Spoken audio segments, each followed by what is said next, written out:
There's a switch statement which we find in many languages, but Lua doesn't have a switch statement. So what are you supposed to do?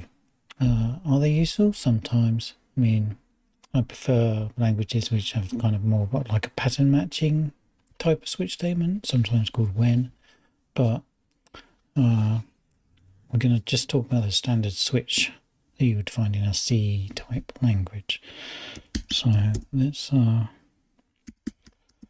just open a file.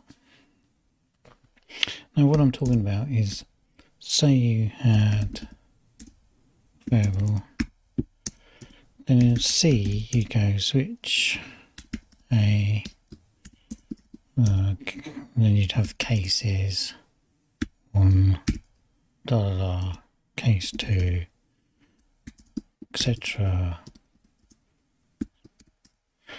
default. So and each of those would be terminated with a break statement. Right, so we can't do that in Lua. Let me wrap this into so this isn't Lua code because Lua doesn't have a switch statement, and it certainly doesn't have a switch or case or keywords. So in Lua you have to do if A equals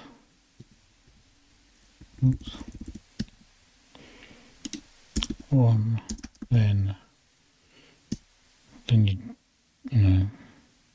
do something else, and then we got this else if thing.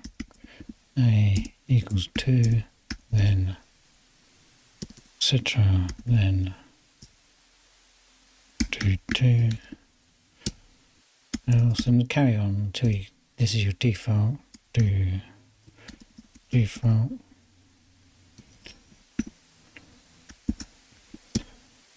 And so that's essentially what a switch statement in other languages gives you.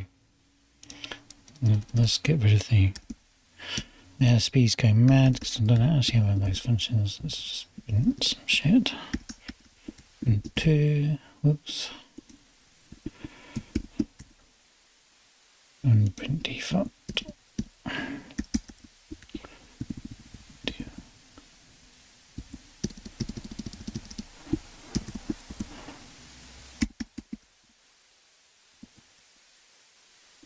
So if we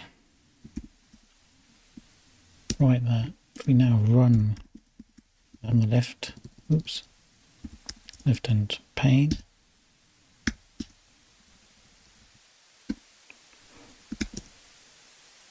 where have I created that? Oops, I didn't write it. I just wrote go on W.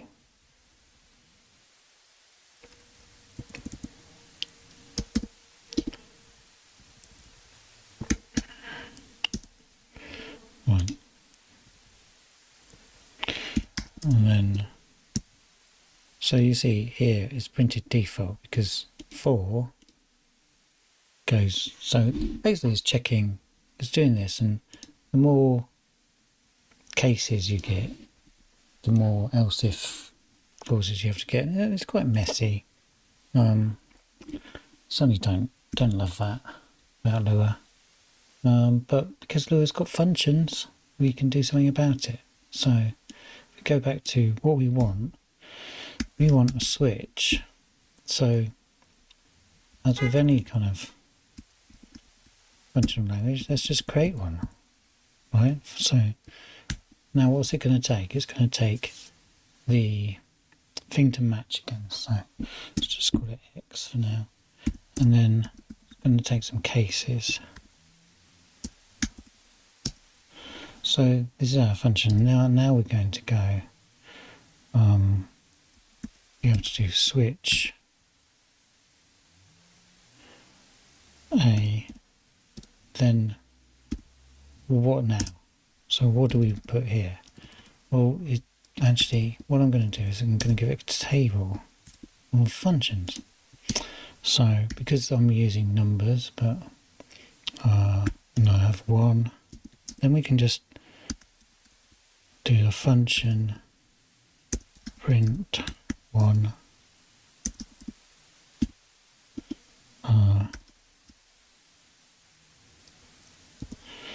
make that 2 to print 2, and we want to have a default, don't we?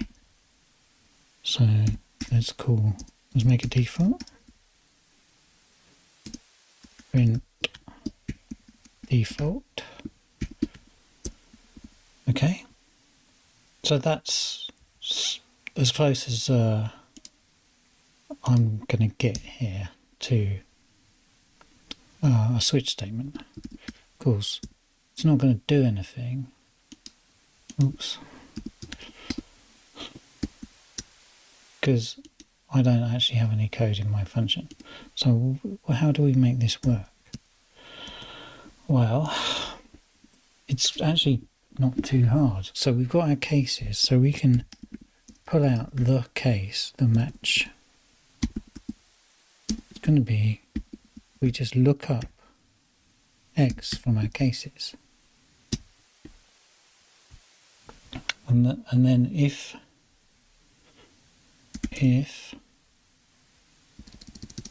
or we get a nil from that, and that's why we use or. We can use or here. We are just going to get the default, but if there isn't a default, we need to just provide it with a no now. Okay, and that's it. And then we're going to return, and I'll talk about this why, the match,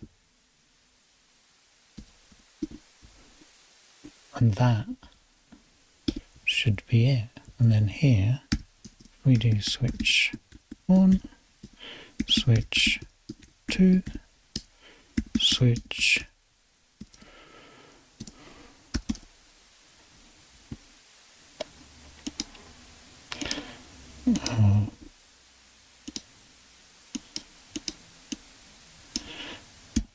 let's tell you what, let's wrap this into a function.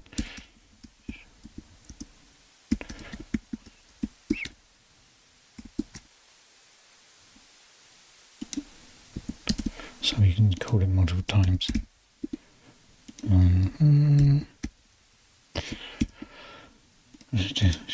Right, so this is going. So now we can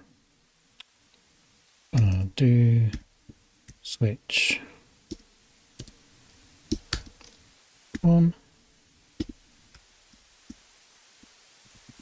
2, 9. Hopefully, if I've got that all right, we will get print 1.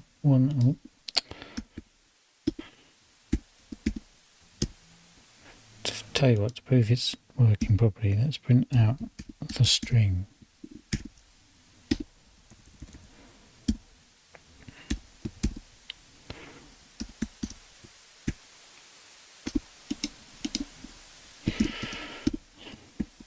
So I was complaining I've got global, so for now I think it should be in the global namespace, but for now let's make it local. And it's got a return, but these don't return anything, so they all return nil, but that's okay. And then I think if we just run it, there you go, prints 1, 2 default. So that here, let's increase the size of that. So these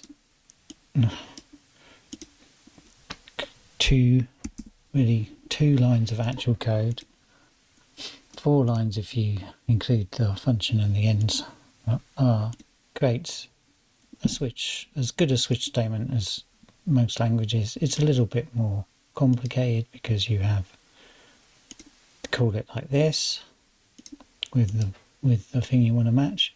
The other thing it can do is, so we could return things instead. So saying this was a thing to change numbers into strings.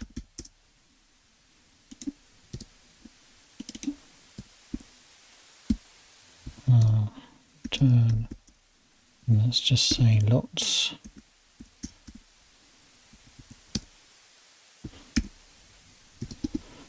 And then we can print the result of these functions. So you can, and how you do that, well, is we have to remember that we're returning this value here. So this return will go into that return, which will return from this function, which is what we're calling here. So, and then we print out the result. And let's run it. As you see, we've got 1, 2 lots. So there is how you can quickly and easily get a switch statement back into Lua. Now, of course, if we're not using numbers, the reason we have to put them in brackets is because we can't do just 1 equals. But you can put any string here that you like. And just to go over again, all it's doing is finding a matching function by first of all seeing if there's a case that matches. If not, we'll look at the default, called default. And if not, we're going to give you a no-op empty function. And then it just returns the result of that match. And that, my friends, is switch in Lua.